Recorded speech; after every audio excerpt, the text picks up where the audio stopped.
Glen Campbell, whose hit songs bridged country and pop, dies at 81.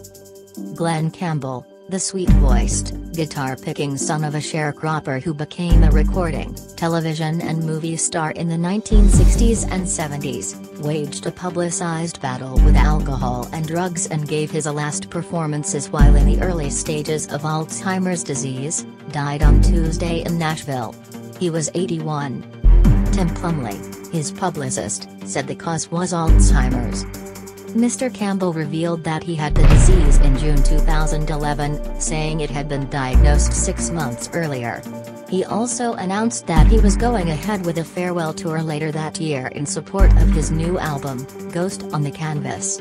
He and his wife, Kimberly Campbell, told People magazine that they wanted his fans to be aware of his condition if he appeared disoriented on stage. What was envisioned as a 5-week tour turned into 151 shows over 15 months. Mr. Campbell's last performance was in Napa, California, on November 30, 2012, and by the spring of 2014 he had moved into a long-term care and treatment center near Nashville. Mr. Campbell released his final studio album, Adios, in June. The album, which included guest appearances by Willie Nelson, Vince Gill and 3 of Mr. Campbell's children, was recorded after his farewell tour. Continue reading the main story. Related coverage. Review: I'll Be Me is Glen Campbell's farewell to his fans and himself, October 23, 2014. Recent comments. Jan 34 minutes ago. And I bet he voted for President Trump. Actually, I would bet on it. Brendan Bruce 1 hour ago. Anybody else remember the Grant Park Chicago Labor Day open-air free concert in the early 80s? The first half, Glen Campbell, second. Mary 1 hour ago. I am a big fan of Glen Campbell. He was funny, and extremely musically gifted. It didn't hurt that he was easy on the eyes as well. It broke. See all comments. Write a comment. That tour and the way he and his family dealt with the sometimes painful progress of his disease were chronicled in a 2014 documentary, Glen Campbell, I'll Be Me, directed by the actor James Keach. Former President Bill Clinton, a fellow Arkansas native, appears in the film and praises Mr. Campbell for having the courage to become a public face of Alzheimer's. At the height of his career, Mr. Campbell was one of the biggest names in show business, his appeal based not just on his music but also on his easygoing manner and his apple-cheeked, all-American good looks. From 1969 to 1972 he had his own weekly television show, The Glen Campbell Good Time Hour. He sold an estimated 45 million records and had numerous hits on both the pop and country charts. He was inducted into the Country Music Hall of Fame in 2005. Decades after Mr. Campbell recorded his biggest hits, including Wichita Lineman, By the Time I Get to Phoenix and Galveston, all written by Jimmy Webb, his frequent collaborator for nearly 40 years, and Southern Nights, 1977, written by Alan Toussaint, which went to #1 on pop as well as country charts. A resurgence of interest in older country stars brought him back onto radio stations. Like Bobby Gentry, with whom he recorded 2 top 40 duets, and his friend Roger Miller, Mr. Campbell was a hybrid stylist, a crossover artist at home in both country and pop music. A change has come over country music lately, he explained in 1968. They're not shucking it right off the cob anymore. Roger Miller opened a lot of people's eyes to the possibilities of country music, and it's making more impact now because it's earthy material, stories and things that happen to everyday people.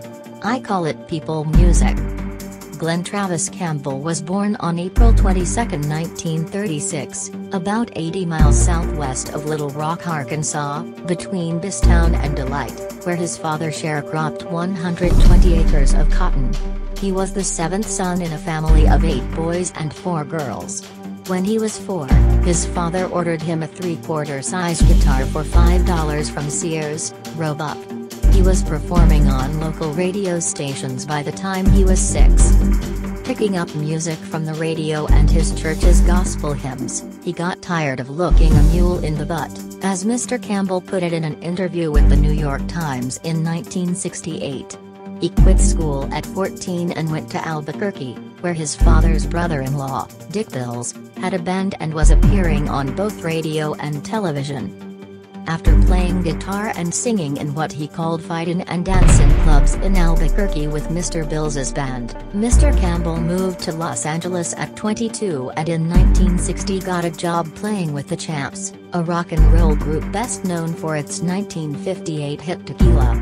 There were stints with other, smaller bands, for smaller money.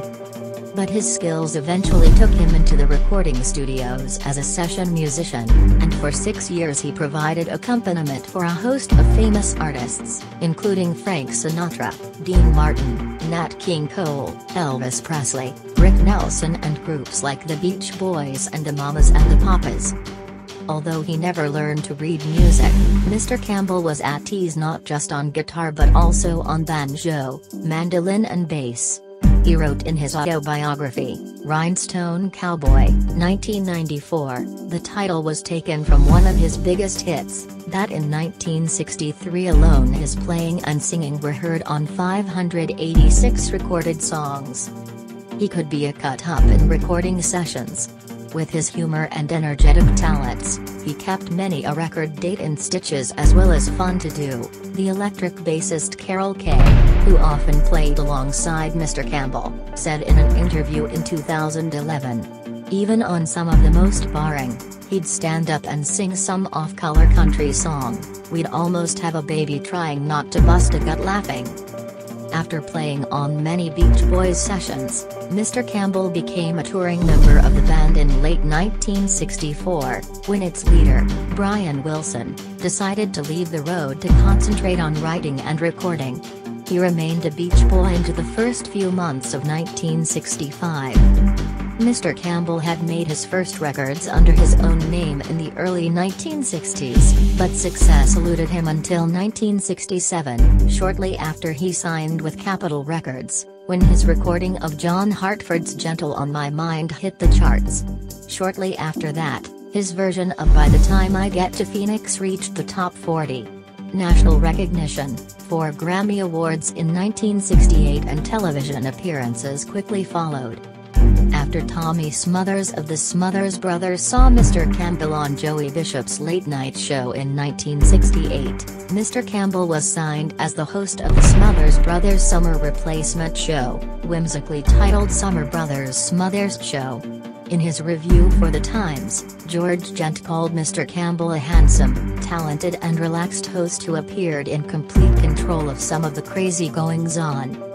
The success of that show led to his own series, The Glen Campbell Good Time Hour, which made its debut on CBS in January 1969. It soon became a hit, despite memos from the front office telling Mr. Campbell to stop booking so many country stars.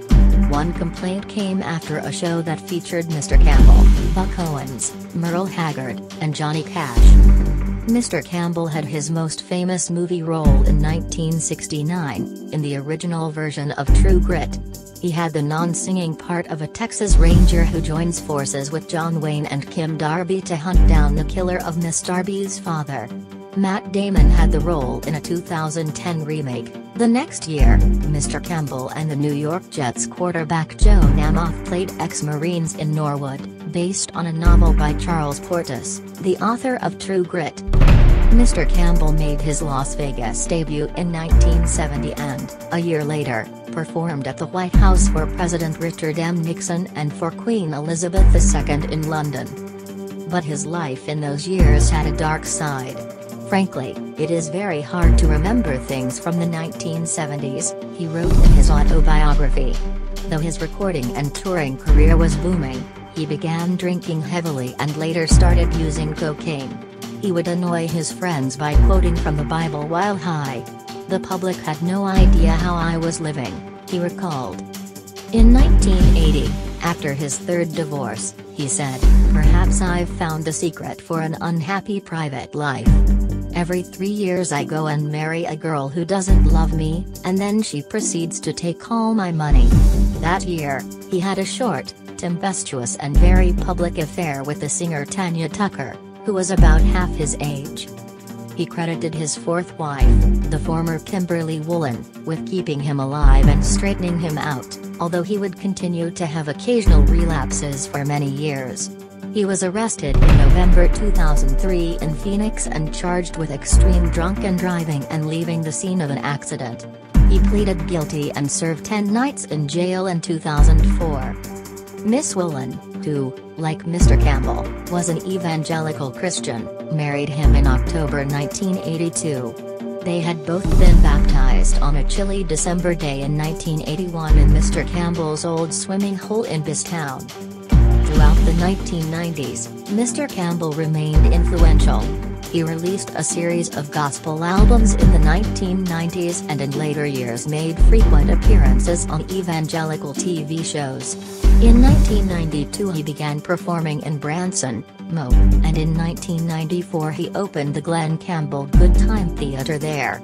The theatre was renamed in the 1990s after he ended his association with it. Still in command of his voice and his guitar prowess, he helped launch the careers of such contemporary country stars as Alan Jackson and Brian White in the 1990s. Robert K. Owerman wrote In a Century of Country, 1999. In 2005, Mr. Campbell and Jimmy Webb performed a program of Mr. Webb's songs in New York.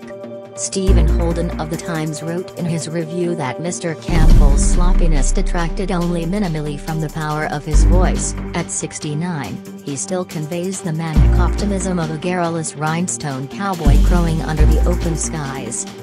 He also continued to record. On his 2008 album, Meet Glen Campbell, seemingly an invitation to a younger audience, he covered songs by U2, Green Day, John Lennon and others. Ghost on the Canvas was released in 2011. See You There, containing tracks Mr. Campbell had recorded informally during the Ghost sessions, including stripped-down versions of many of his old hits, was released 2 years later. He entered the studio for the last time after completing his farewell tour to record the collection of what his daughter Ashley called his go-to songs that became Adios. In addition to her and his wife, Mr. Campbell is survived by 7 other children: Debbie, Kelly, Travis, Kane, Gal, Shannon and Dylan, 3 sisters, Barbara, Sandra and Jane, 2 brothers, John Wallace and Gerald, and many grandchildren, great-grandchildren and great-great-grandchildren. 3 of his children were in the band that backed him on his farewell tour. Mr. Campbell often acknowledged his debt to the many songwriters behind his hits, notably Mr. Webb. He recorded Reunion, the songs of Jimmy Webb in 1974 and returned to Mr. Webb for the title track to Still Within the Sound of My Voice in 1988. But he also wrote, I can think of only 2 or 3 songs out of hundreds I've recorded that I performed as originally written. I like to become intimate with the material, and change it to suit me. He added, I've done the William Tell Overture 1,000 times on my live show. That, too, is a challenge, and I don't think I've ever played it perfectly. If I ever do, fans might grow to expect it that way every time. Fans might grow to expect it that way every time.